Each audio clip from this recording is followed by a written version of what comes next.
A true believer, either poor or rich, should always be thankful to God whatever his state is. He should express his certainty that God is loving and kind and cares for all his creatures. He should be thankful for the great bounties that God has provided him, because the Quran says in chapter 16 verse 78, "It is he who brought us forth from the wombs of your mothers when you knew nothing, and he gave you hearing and sight and intelligence and affection so that you may give thanks." Our origins are so insignificant and our beginning is helpless. However, when we acquire education, status and power, we seek to challenge the creator of the heavens and the earth. We feel we know more with the little knowledge that we have. We forget that it was Allah who taught us by the use of the pen and taught us expression. In relation to this, we read in the Quran, chapter 40, verse 67 to 69. "He it is who created you from dust, and from a small live germ, then from a clot. Then he brings you forth as a child, then that you may attain your maturity, then that you may be old, and then you are some who die before, and you may reach an appointed term, and that you may understand." Verse 68, "He it is who gives life and causes death. So when he decrees an affair, he only says to it, be, and it is." Verse 69, "Seest thou not those who dispute concerning the messages of Allah? How are they turned away?" Why do we show gratitude to Allah? Or why do we need to show gratitude to Allah? The words grateful appears 55 times in 47 verses in the Quran. So there is obviously a message in this for Muslims, that they should show gratitude to their Maker. Let us now look at some verses of the Quran. Chapter 27, verse 73. "And thy Lord is full of grace to men, but most of them do not give thanks." Chapter 40, verse 61. "Allah is he who made for you the night for resting in therein, and the day for seeing. Surely Allah is full of grace to men, yet most men give no thanks." In chapter 14, verse 34, "And he gives you all that you ask of him, and if you count Allah's favors, you will not be able to number them. Surely man is very unjust, very ungrateful." These verses depict some of the favors that the merciful God has bestowed on mankind, but for these favors mankind is ungrateful. A sense of gratitude and indebtedness to others is an important wellspring of a generous and virtuous life. All people can recognize that they are in debt to their parents who give them birth and raise them at considerable sacrifice. We are all familiar with the hadith, "Paradise lies at the feet of thy mother," and the Quranic verse, "And we have enjoined man in respect of his parents. His mother bears him with faintings upon faintings, and his weaning takes 2 years, saying, Be grateful to me and to both your parents. To me is the eventual coming." And this is taken from Luqman chapter 31, verse 14. However, our indebtedness extends much further than that. Fundamentally, we are in debt to God, our Creator, and the powers of nature that nourish and sustain our life. Then, since the food we eat comes from the soil to our dining table, by passing through many hands that cultivate, harvest, clean, package, transport, sell, and prepare it, we should recognize that we rely on labors of many people in order to survive. A sense of gratitude to others is thus acknowledging our interdependent existence. It is an antidote to the illusion of egoism. Such gratitude is recalled and expressed in the prayer of grace or thanks offered before meals. Another dimension of gratitude is directed towards those who are responsible for our education and enlightenment in the way of truth and salvation. Gratitude towards one's teachers, especially towards the sage and founders of religions who offered their lives to find the truth, is a proper attitude of faith. Most of all, we should be grateful to God, who quietly has been guiding and nurturing each person towards salvation and without those grace, the world would be plunged in darkness. Now let us look at the context of gratitude in the Quran. Gratefulness for rewards. And no person can ever die except by Allah's permission. The term is fixed, and whoever desires a reward in this world, we shall give him of it. And whoever desires a reward in the hereafter, we shall give him thereof. And we shall reward the grateful. And this is taken from chapter 3, verse 144. Prophet's admonitions to be grateful. Allah said, O Moses, I have chosen you above the people by my messages and by my words. So take hold that which I have given you and be of the grateful. Chapter 7, verse 144. Gratefulness for good children. He it is who created you from a single soul, and of the same did he made his mate, and he might find comfort in her. So when he covers her, she bears a light burden, then moves about with it. And then when it grows heavy, they call upon Allah, their Lord, saying, if thou give us a good one, we shall certainly be of the grateful. And this is taken from chapter 7, verse 189. Gratefulness in times of need. Chapter 10, verse 22. He it is who makes you travel by land and sea, until when you are in the ships, and they sail on with them in a pleasant breeze, and they rejoice at it. A violent wind overtakes them, and the billows surge in on them from all sides. And they deem that they are encompassed about. Then they pray to Allah, being sincere to him in obedience. If thou deliver from this, we will certainly be of the grateful ones. A failure to show gratitude. This is taken from chapter 23, verse 78. And he it is who made for you the ears and the eyes and the hearts, and little it is that we give thanks. The Quran also speaks of the reward of gratitude and ingratitude, and this is taken from chapter 14, verse 7. And when your Lord made it known, if you are grateful, I will give you more, and if you are ungrateful, my chastisement is truly severe.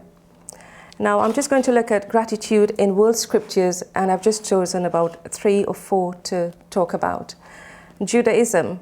In Judaism, gratitude is a vital component of worship and permeates every aspect of the worshipper's daily life. In the Hebrew scriptures, the poetry of the Psalms is saturated with thanksgiving to God. O Lord, my God, I will give thanks to you forever. And this is from chapter 30, verse 12. And I will give you thanks to the Lord with my whole heart.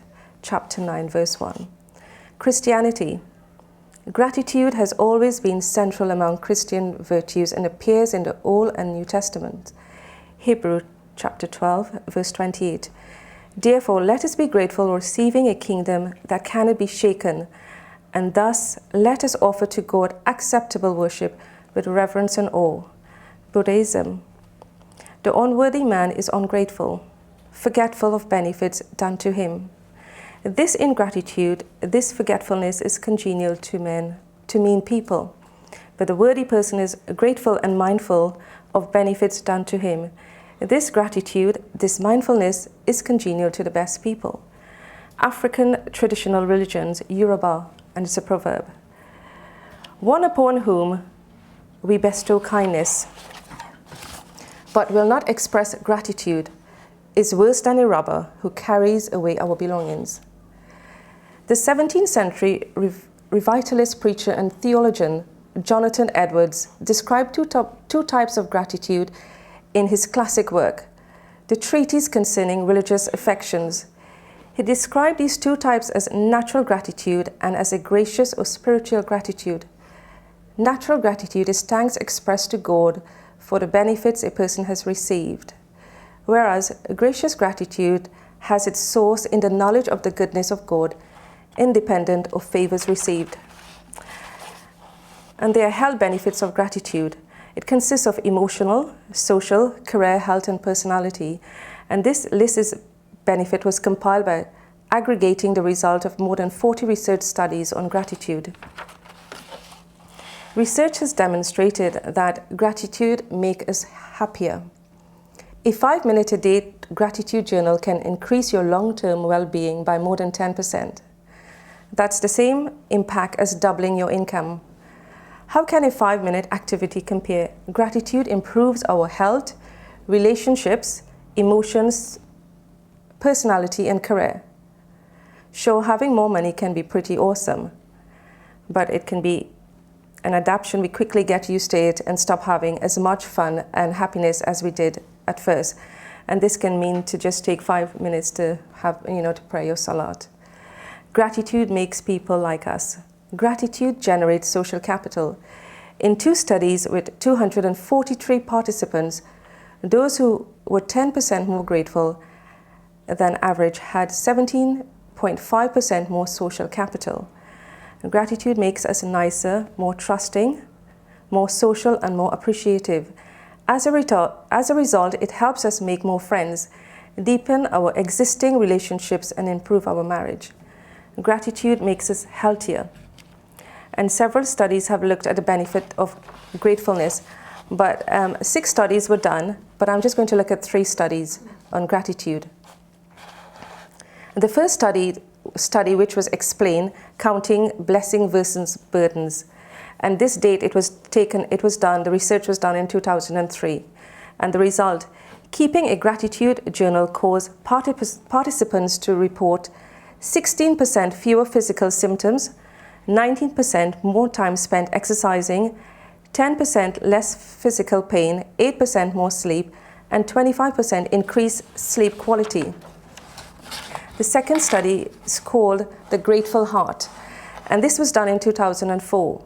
The result, the emotions of appreciation and gratitude shown to induce the relaxation response.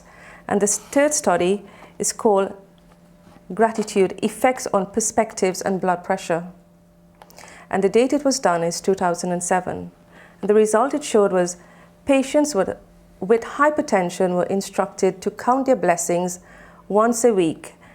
And there was a significant decrease in their systolic blood pressure reading. Gratitude also developed personality. We are more optimistic, less materialistic, more spiritual, less self-centered, and more self-esteem. We have more self-esteem. Gratitude impacts our health, and it improves our sleep. Gratitude increases sleep quality, reduces the time required to fall asleep, and increases sleep duration. Said differently, gratitude can help insomnia. The key is what's on your mind. Are we trying to fall asleep? If it's worries about the kids, anxiety about work, the level of stress in our body will increase, reducing sleep quality, keeping us awake and counting our sleep short. If it's thinking about a few things we have to be grateful for today, it will induce the relaxation response, knock us out, and keep us that way. Yes, gratitude is safe and free. It's a safe sleep aid. Gratitude keeps you away from the doctor. Gratitude can't cure cancer. Neither can positive thinking, but it can strengthen your physiological functioning. Positive emotion improves health. The details are complicated, but the overall picture is not. If you want to improve your health, improve your mind. This confidence comes from 137 research studies. Gratitude is a positive emotion. It's no far stretch than some of the benefits. Example, better coping and management of terminal conditions like cancer and HIV, faster recovery from certain medical procedures, positive changes in immune system functioning, more positive health behavior, etc. apply to gratitude as well. In fact, some recent science shows just that those who engage in gratitude practices have been shown to feel less pain, go to the doctor less often, have lower blood pressure, and less to develop mental disorder. Now I'm just going to look at a scientific background to gratitude. It is, according to Emmons, a chosen attitude. We must be willing to recognize and acknowledge that we are the recipients of an unearned benefit. Emmons' research indicates that gratitude is not merely a positive emotion. It also improves your health if cultivated. People must give up a victim mentality and overcome a sense of entitlement and deservedness. As a result, he says, you will experience significant improvement in several areas of life, including relationship, academics, energy level, and even dealing with tragedy and crisis. Research has also suggested that feeling of gratitude may be beneficial to subjective emotional well-being, and this is taken from Emmons, 2003. For example, Watkins et al. 2003 had participants test a number of different gratitude exercises, such as thinking about a living person for whom they were grateful, writing about someone for whom they were grateful, and writing a letter to deliver to someone for whom they were grateful. Participants in the controlled condition were asked to describe their living room. Participants who engaged in a gratitude exercise showed increases in the experience of positive emotion immediately after the exercise, and this effect was strongest for participants who were asked to think about a person for whom they were grateful. Participants who had grateful personalities to begin with showed the greatest benefit from these gratitude exercises. In persons who are grateful in general, life events have little influence on experience gratitude, and this is from Sang and Emmons, and this was taken in 2004. In conclusion, cultivate an attitude of gratitude. As Muslims, be grateful always, so that the words thank you naturally and continually flow from your lips, and are felt in your heart, and your life will increasingly become a shining example of true Islam, a path to peace, prosperity, and abundance. Be grateful for even calamities and misfortunes, for nothing happens except to ultimately serve a divine purpose. And the fastest way to move beyond undesirable circumstances is to stop resisting them, so simply let them be. Gratitude for the abundance you may receive is the best insurance, and the abundance will continue. Imam Ghazali said, "Illness is one of the forms of experience by which humans arrive at a knowledge of Allah Ta'ala. As Allah Ta'ala says, 'Illness are my servants, which I attach to my chosen friends.'" Albert Einstein once said, "The most important question a person can ask is the universe a friendly place?" The answer to this question is the answer to the question, which is there a God? For God is good, and if only you truly believe, every cell and fiber of their being, their experience will naturally manifest this truth. Finally, in order to persevere, reinforce, and develop this quality of gratitude to the highest degree, we are advised to keep the company of the grateful ones, as the Holy Quran bids us, nay, worship Allah alone and keep the company of those who are grateful. And this is from chapter 39, verse 66. Assalamu alaikum, and thank you for listening.